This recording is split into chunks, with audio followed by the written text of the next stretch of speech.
Hey everyone, it's Time Spiraled. We're back with some late night MSEM League, wrapping up the month here now that the GP is over. We've got some of our, format regulars here with Ricky and Aanginer here. Looks like we've got Phoenixes, which, is just the way it goes here at the end of the league. And it looks like somebody else up here is trying. There's a deck that's been going around, I think. It's an Unearth deck using cards like Deadwood Terror, bringing them back, getting a lot of value out of cards like Small Luxuries when it's either milled or discarded from your hand, you get it back. We seem to have like some control pieces here, and Sedna. I'm just going to zoom in a little bit. I realized that our card here was a little bit small for all of you. So Sedna Deep Fathom Delver is not a card that we've seen a lot, but it's very interesting because when a creature enters under your control, if it wasn't not cast, you get to mill a number of cards equal to its mana value, and if you do, well, you get to bring back a non-creature card that was milled this way. So you get your creatures in the yard, and you get your reanimate pieces to the hand. So very cool card. Over here on Phoenixes, we're seeing our kind of our frequent flyers here again. Cards like Wheat from Chaff, able to draw, bin, and then investigate, are quite useful, though this one did not resolve. It's important to not let Phoenixes do that too early. Speaking of Phoenixes, here they are getting binned off of this Unquenched Greed here. So these are not the Phoenixes, the Myoga Fire Souls that we're used to seeing. This is Whisperwood's Phoenix. It's a 2/2 flying haste, and it's got a bit of a different rider. So when it dies or you discard it, you get a red enchantment token named Ash. And it has, whenever you cast a non-creature spell, you put a feather counter on it. And then when you get to 3, you sacrifice it, and you can bring back a Whisperwood's Phoenix from your graveyard to the battlefield. So quite neat cards here. Of course, Ash being an enchantment can be swept if you have something that can deal with enchantments, but it's a very cool Phoenix design. Other cards in hand that we know from our previous Phoenix's matchups, cards like Creative Salvage, Unceasing Flames to go face, Mina to cast things for free, and Data Recovery to cast your spells out of the graveyard. So as always, feel free to pause as I mouse over certain cards. I'll just do it again with the hand here, so you have a chance to see what's cooking in these players' hands. A lot of these cards, though, if you've been following our content, have been seeing a lot of play. One that hasn't been seeing so much play, but has occasionally, has been Anthus' Accomplice. One of the best cards actually right now to pair with Small Luxuries. Anthus' Accomplice is a 1/1 flash flyer, and beginning for each end step, if 2 or more spells were cast this turn, doesn't really matter who, you get to loot. So you draw a card, discard a card. And with Small Luxuries, if you pitch Small Luxuries, it'll actually go back to your hand, essentially turning Anthus into simply a draw. So pretty solid here.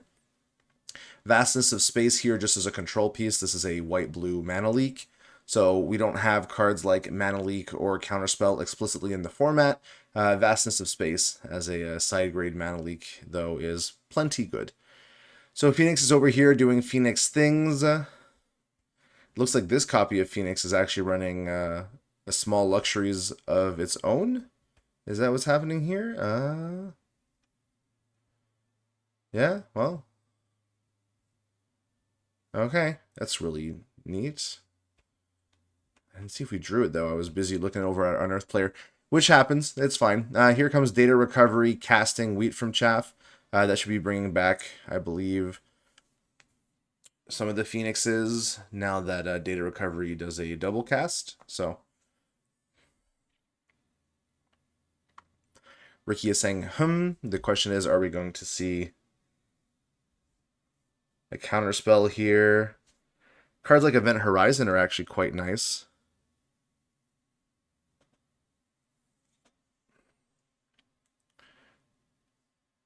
Able to get rid of any non-land permanent as long as the mana value is less than or equal to the greatest number of non-land permanents controlled by a single player. And Ricky's confirming that the Ash on the field is going to be at 2 counters because it was off by 1 difference from the others, just to ensure, I believe, that there are... it might be for Event Horizon, I would imagine. So that resolves. Phoenixes are going to hit the board. I'm assuming Event's going to exile one of them. And exile is exactly, what you want to do with these Phoenixes. So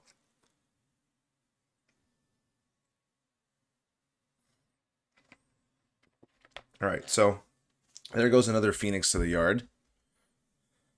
There's 2 on the field. Are there 2 in the graveyard? Yeah, let's do our usual and keep the graveyard open here for Phoenixes and keep the graveyard open here for Unearth, because I have a feeling this is the Unearth package. I don't think it's a... Yeah, this has got to be the Unearth package if we're running Deadwood Terror. Alright. Couple of Unceasing Flames in hand. We binned the Mina, I believe, though. Yep, there she is. Okay, firing off Unceasing Flames. I'm going to go face. Alright, pushing some damage here. It's also going to be the 3rd Ash, so another Whisperwoods Phoenix is going to come out. This Unceasing Flames, I believe, is only going to do 2 damage to the face because it hasn't had a chance to grow yet. We're going to add 3 copies of Unceasing Flames to our library here over on Aanginer's side.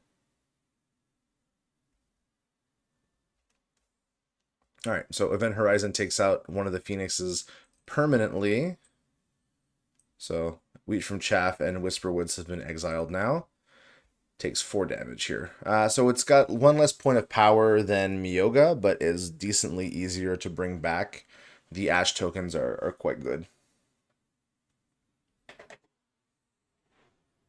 Just put a little bit of air on. It's nice that the autumn weather has finally started, but it's still a little warm at times. So there's Unseen Maniac. Unseen Maniac's actually really interesting as a 1/1 for 2. It has discard a card. It gets +1/+1, can't be blocked this turn. And when it deals combat damage to a player, you draw a card. So, if you're throwing things like Small Luxuries, you're going to be getting them back. So, it's really funny how this card essentially is almost never explicitly cast. All that we do with it is, you know, use it for draw discards or purposes just to get it back. But again, that's, you know, that's what the second ability says to do, right? So, and yeah, we're seeing a Small Luxuries here over on the other side. So it looks like we're actually running a Small Luxuries in this Phoenix deck as just something that we can just keep discarding again and again with cards like Create a Salvage, which is quite neat. I don't think there's a way to hard cast it if we really need to, but I mean, I don't think this side's doing it either unless there's a swamp hidden in there somewhere. Okay, so Deadwood's in the bin. If we can find one of our Unearth pieces, I mean, this does come back as 3 2/2 death touches, essentially. So, it's quite good.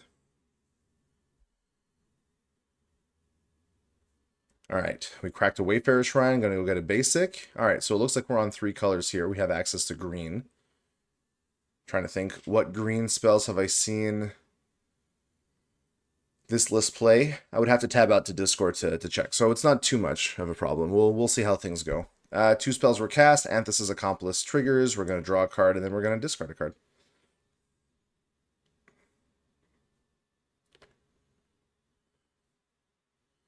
And, yeah, Small Luxuries is at the beginning of the next end step. So I believe these, you stack it so that these go back to the hand first.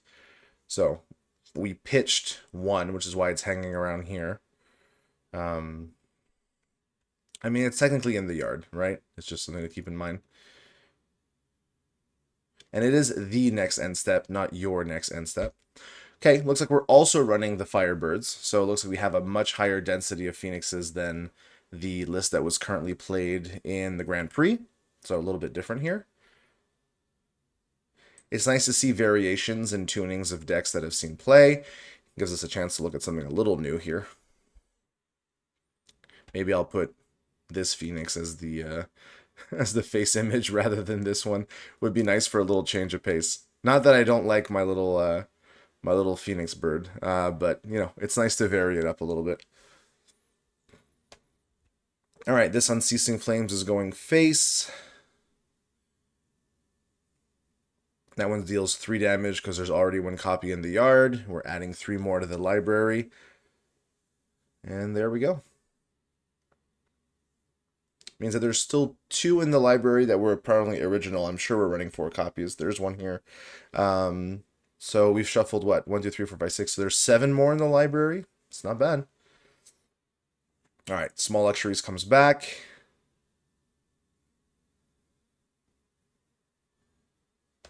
And then this functions at every end step. So as long as people are casting 2 spells, and this is going to keep generating value. Ah, there it is. Okay, this is why we're running green. We've got cards like Endless Helpless Souls.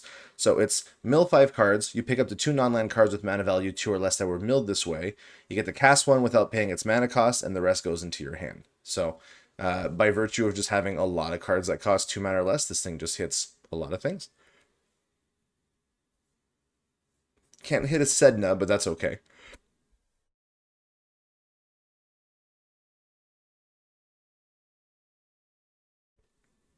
Oh, looks like we were thinking of going for it by tapping 3.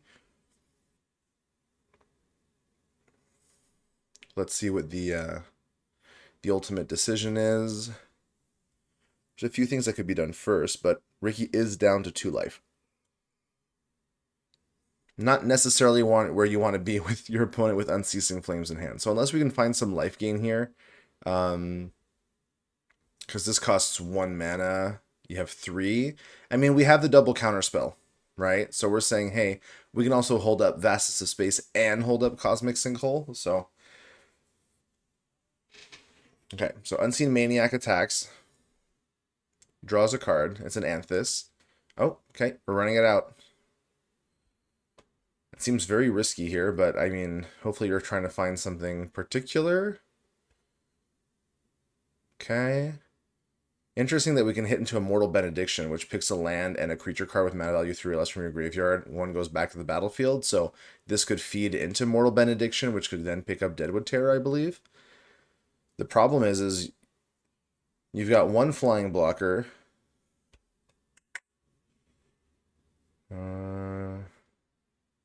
We haven't played a land for turn, I believe, so we would have Lush Oasis. Okay. Okay. We picked up Sedna. We got a land back to hand.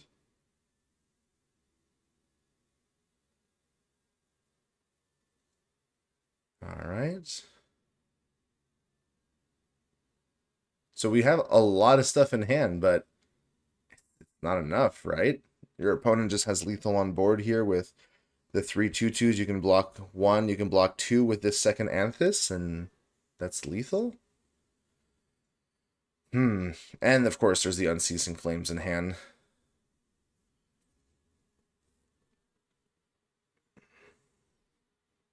Okay, well, there's Flames. Yep. All right. Players are going to move into the sideboarding. Unfortunately, we don't really have a chance to look at sideboards here in League. So what I'm going to do instead is I'm going to go take a quick peek myself, go and check in deck lists, see if this deck had shown up. No. Is this it? Unearth? Yeah, okay. So it looks like we've got stuff like here. What I'm going to do is so this is one of the things that I can do is often players will take, so we're going to just load the deck from the clipboard. Here we go. So it looks like sideboard might be Sealed Riftways coming in for our Unearth player. That would make sense. Non-creature spells as well. Miss Margaret Barton seems very fair. Wow, Recreator of Myths is not a card I've ever seen played. Interesting. I quite like that. And it's a 3 mana, so it works for the Unearth. I don't think it's an Astral Mana War. There's some additional removal and counter spells here. All right. Looks like our players are ready. Let's see if any of those came up. Okay, so I'm seeing Miss Margaret Barton, so looks like we did all right there in checking that out. We've got the 2 lands, which casts pretty much everything that we have here. Aanginer going down to 5, though. Keeping 2 lands, a mill, a burn, and a phoenix. All right. So this is the reason why you want to be running maybe White Unearth, is we have Once More with Heart, which brings back a creature card with mana value 3 or less from our graveyard to the battlefield. If the mana value is less than 3, you gain life equal to the difference. So it makes it a very strong Unearth, and that's something that we've slowly been accumulating recently. I wouldn't be surprised if maybe in the future we have to look at our 1 mana Unearth densities. I mean, I know I reprinted a 2 mana one because I felt that, once you have a density of 1 mana, things can kind of get a little nuts, but Something to keep in mind. So Anthis comes out. So because your opponent played and then you flashed, you got to bin your Deadwood Terror. Anthis swings in for 1. And we're playing out Miss Margaret Barton rather than just going all in on the once more with Heart, which I totally understand. You want your opponent's stuff to cost more. That Unceasing Flames is definitely just going to go take it out, though. Putting the first copy in the bin. Let's keep it here, and let's keep our opponents here. I'm pretty sure this Deadwood Terror is going to come back decently soon. Once more with Heart is like 3/2/2 Death Touchers and 1 life, right? So drawing 2, binning 2, and getting a clue. Like I've mentioned before, and no one's taken me up on it yet, so if you're interested, if you want to see a basic land cycle art that you enjoy, let me know in the comments which one you would like. The first person to comment on the land cycle that they want, I will switch these AFM basics that a lot of people tend to use just because they don't want to pick new land art, and I will put them into the format, and that will be our replacement. So let me know a Canon, an MSEM, or a Revolution mana base that you quite enjoy, and I'll be happy to put it there. All right, so Miss Margaret Barton, we went into that instead. Makes, total sense. That's really forcing your opponent. Hold up, hold up. Yep, that's supposed to cost 2. Barton is back. And if we get to 4 mana, Barton's going to start hurting a lot because it makes all spells on the back. He makes your stuff cost less, but he makes your opponent's stuff cost more, all of it. So pretty good. But the front half is quite strong against decks like these. So against the wave slowly filling up. I mean, we've got 2 we've got here. I like how a Shikai's Readout came in here from the sideboard. I'm sure to deal with the Unearth package here too. It looks like we're playing a little more to the board. I actually like this Miss Margaret Barton play. I like the more conservative approach here. Your opponent, it's really, they need to cast a lot of spells, and having each one of them essentially cost twice as much is very valuable here. So there will be plenty more time to once more with Hearts, a Deadwood Terror. All right, so here's Wheat from Chaff. We're drawing 2. Okay, looks like Astral Mana War came in. I don't believe there was one in the main deck. Let's check real quick. Does not look like it. So this came in from the sideboard. Let's see. It's a 2/4 flyer. Okay, well, 2/4 flyer does block the Phoenixes quite well. It draws a card, discards a card, and then at the last bit, it removes all lore counters, returns a creature you don't control to its owner's hand. Okay. I can see why we might have brought this in. So we've got our small luxuries package going on here. We have a tapped Ocean Monastery here. Swinging in for some chip damage. Aanginer saying, yeah, I'm too far behind here. I can't win this. I don't have the removal necessary for Barton. And even if I am playing it, it's costing me my whole turn, essentially. So moving on to game 3, let's finish looking at this list here. So we've got the accomplices. We've got cards like Ceaseless Stalker, which come back from the graveyard if something else did, which is quite neat. I'm not used to seeing Coral Keeper. I believe it's... Okay, white spells give your creatures a whole pump, and then blue spells draw a card, discard a card. That's really neat. 4 Deadwood Terrors, Sedna, and Unseen Maniac. It's a very eclectic package of cards. I like it. Some stuff that we don't see too often. Here's Shikai's Readout. Was that in the sideboard? Doesn't look like it. Are we just straight up running... Okay, so that might have been a change. This is the one I picked up from deck lists, right? So it's not a true 1-for-1. But it looks like we have Shikai's Readout on this deck sideboard, which I understand why. Okay, we're starting off with Mina, the Jeweled Minnow. Mina gets the free cast thing, so a free cast Unquenched Greed. I'm going to put 2 Phoenixes in the yard.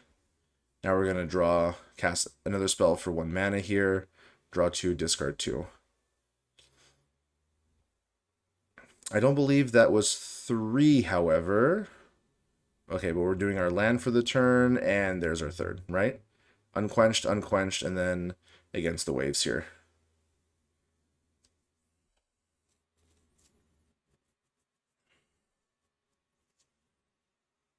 Okay, so in response, Shikai's readout is going to hit out both Phoenixes, I would imagine. Yep, that's really good. That Ash just kind of like fizzles too. It doesn't hang around. It's not a you may. So I'll just double verify on that. Then if there are 3 or more, yeah, you have to sacrifice it. So you can't just hold them up. We're shuffling some additional against the waves, but just by hitting this early Phoenix plays, you put a big... Okay. Ricky's being quite kind, asked the opponent if they wanted to attack. So, okay. Well, we know that if we play a turn 2 Barton, it's going to get Unceasing Flamed, but that is going to take up most of Aanginer's... Oh, no, it won't. It'll take up, what, 1 land? Because Mina can free cast it, and then you pay an additional 1. So you'll still have mana that you can hold up for a counterspell or something else.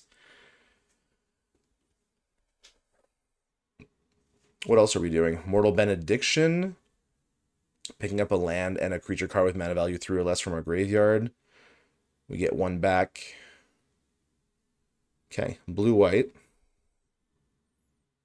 We haven't cracked the monastery yet, so we could still go get a green producing land if we did want to play Mortal Benediction.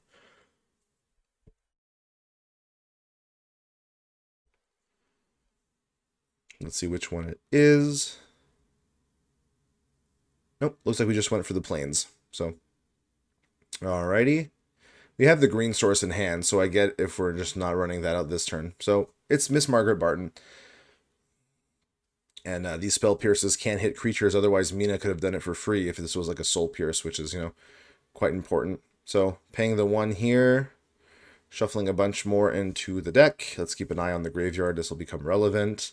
And then chipping for 1, and then, like I said, because we didn't draw our 3rd land, we're going to hold up a Spell Pierce for whatever else gets run out. Something like an Endless Helpless Souls or a Mortal Benediction is not going to resolve. You could resolve once more with Heart, and if your opponent's paying attention and knows how this deck, performs, the fact that there's, 1 mana open pretty much means that it's probably a Spell Pierce. So, yeah, once more with Heart is the safe play here. But we can do a free one here, and then are we going to use both? Because the interesting thing is, yeah, we can pay for it. It would be really a shame if, the Spell Pierces hit both lands. So in this case, are we going to see the Spell Pierce come out here? Okay. Ricky's paid for it. Okay.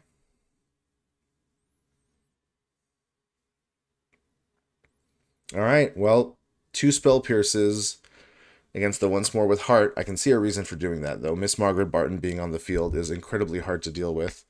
But, okay. Against the Waves isn't bad. We've got 2 in the yard already, so free casting it means we're going to mill 4, I believe.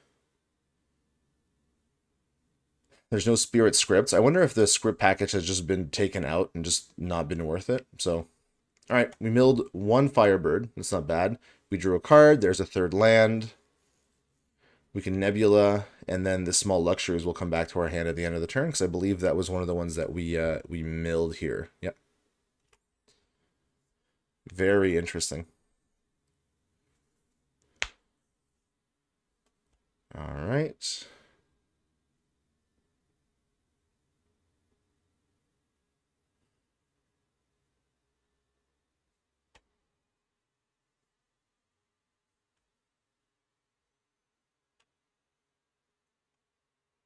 Why did we get played against the Waves?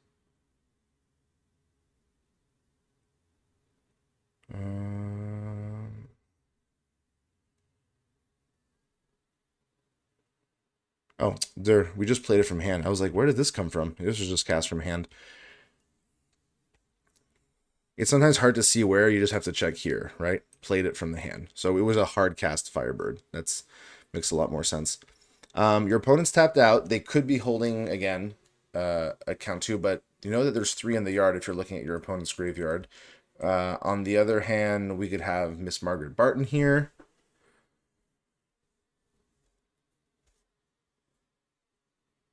The other thing that we could consider is Mortal Benediction, even if we don't have the 2. Like, if we're really playing around with the fact that our opponent's able to cast, Spell Pierces for free, then we probably do once more on Miss Margaret Barton, I would imagine, because everything else can get. If we're not concerned about it, Immortal Benediction, putting Barton in play and a Shikai's Readout back to hand is not bad, because you can hit out another Phoenix. You're at 12 life, you have a bit of leeway. I mean, Event Horizon cannot hit the Phoenix currently because there's not 3 non-land permanents. So let's see what we go with. Okay, Mortal. Targeting Miss Margaret Barton. And Shikai's Readout. All right, hey. Good. I like it when I can call a play. Makes me feel a little better about myself as a player, When there's a few possible lines. All right. So in response, we're free casting Small Luxuries, it seems. Okay. So drawing a card, losing a life. Okay.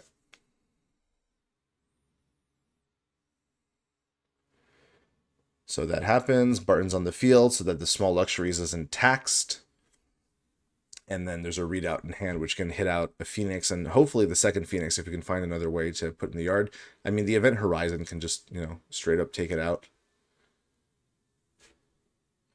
All right, we have 1 mana. Oh, you know what? It's a shame that it's almost like if we wanted to play this out to run it, but we don't. We don't. There's not 3 targets right now for Event Horizon, so. Okay. We are cracking Heist Headquarters to get a clue. We are playing Nebula of Empty Gold, I'm assuming, for blue-red. I don't think this one was called, but I'm assuming this was blue-red. Attacking for 3 in the air. We have a Shikai's of our own and an Against the Waves here, which cannot be free cast right now because it costs 1 more. All right, drew into a Weed from Chaff. Not that I don't like Shikai's Readout, obviously, as the designer of the card, but I sometimes wish the decks weren't so reliant on having to have a free instant speed graveyard removal and, had a few more options, but we'll see how we work on that in the format. We know that we're touching some pieces this month, so. All right, Wheat from Chaff, drawing and bidding. Okay, Aanginer saying, hey, I'm F6, don't worry about it. Go on, play out your stuff.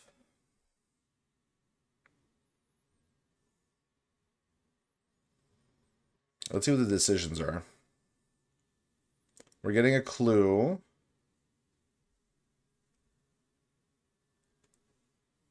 Do we bin one of the copies of Endless Helpless Souls? And, I mean, we don't currently have a creature target for once more with Heart, but,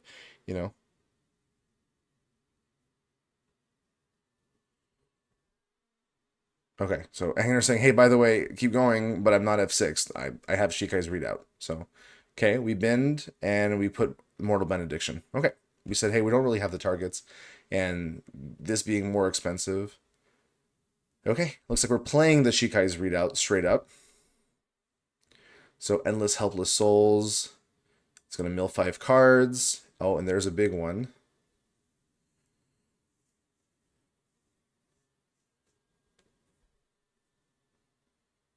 All right, a lot of lands and a Margaret, but that's legendary, so you don't want to exactly slam the other one, but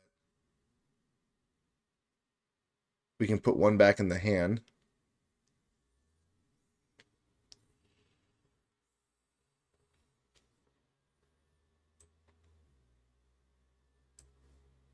I'm just gonna check something real quick. I'm not sure you get the token copies of it, right? Because it wasn't entered from a graveyard, it was cast, right? Okay.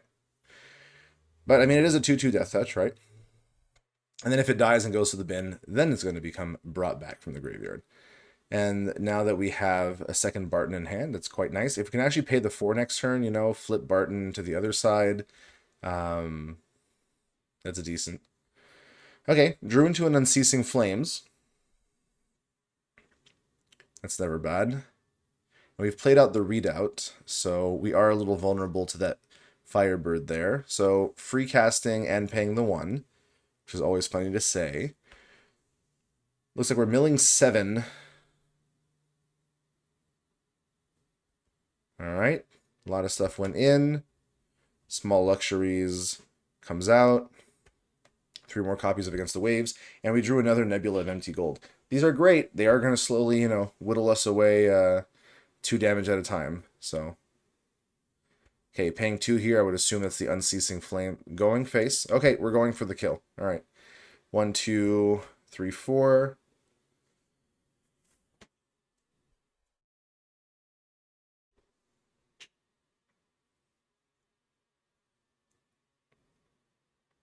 All right, attacking for 3 in the air.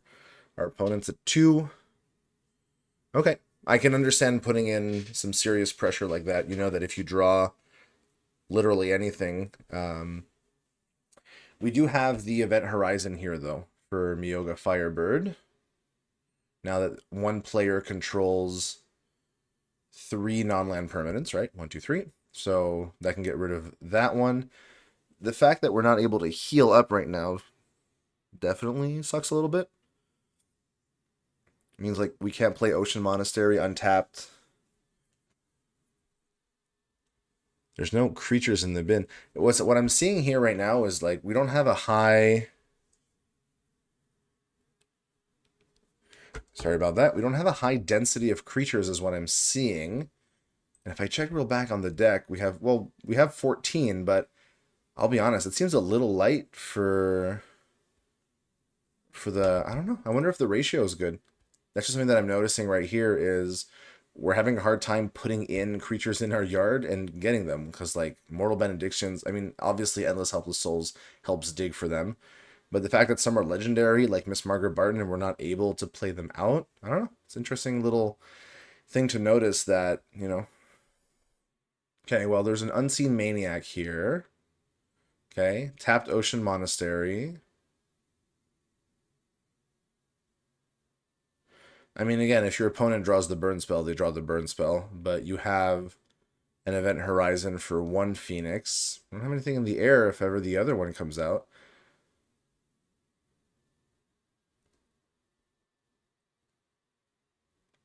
Okay, so we're doing it now because, yeah, the opponent doesn't have the extra mana to pay through Miss Margaret Barton, so we're attacking for 2 Death Touch. Our opponent's going down to 6. Okay. We're digging with Small Luxuries. Oh my gosh. We found a readout. Not what we're looking for. Oh, this is tight. And we are the player with the highest life, so Opalescent Palace does cost us life to use, right? So using either of these puts us to 4, puts us to 3. Ooh, Ricky earns an additional turn. Yeah, 3 lands in hand, not necessarily what you want, but Shikai's readout for days, so Ricky's not getting anything back from the yard, but Ricky can just keep applying pressure, and... I mean, the backside of this, I believe, is what, a 3/4? Yeah, it's a 3/4.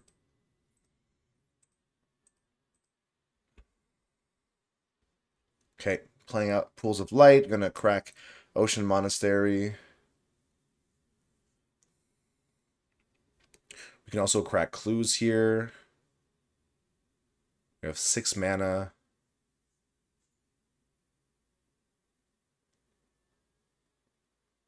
Is this the flip that I was thinking? Yep. Okay. So we're at Dr. Gareth here. We're attacking with both. Blocking 1 because you're forcing here. 2 damage is dealt, and I'm going to assume we're running out either the... Okay, we went with the Unseen Maniac. Oh, and that's true. We actually gained 1 point of life here. But, or not. Okay, in response, we Shikai'd. Yeah, I was wondering if we were going to see that. Might as well also exile something else out, I imagine. So, Endless Helpless Souls. Yeah, because if your opponent gets to 8, or in this case 7, which would be next turn, Endless Helpless Souls is a 4/6 flying Vigilant, which does line up well against Phoenixes, body-wise. Okay, here's Rousing Path. We're cycling it. All we need is a burn spell. This is tight. Creative Salvage. Not enough. Woof. Too many lands were drawn. Yeah, that's an unfortunate way to go. But hey, it's nice to see a new deck here. I know some people were already playing it. But Unearth, looking all right, even for the fact that it didn't have too many creatures in the yard. Just the value in the control pieces did what it had to.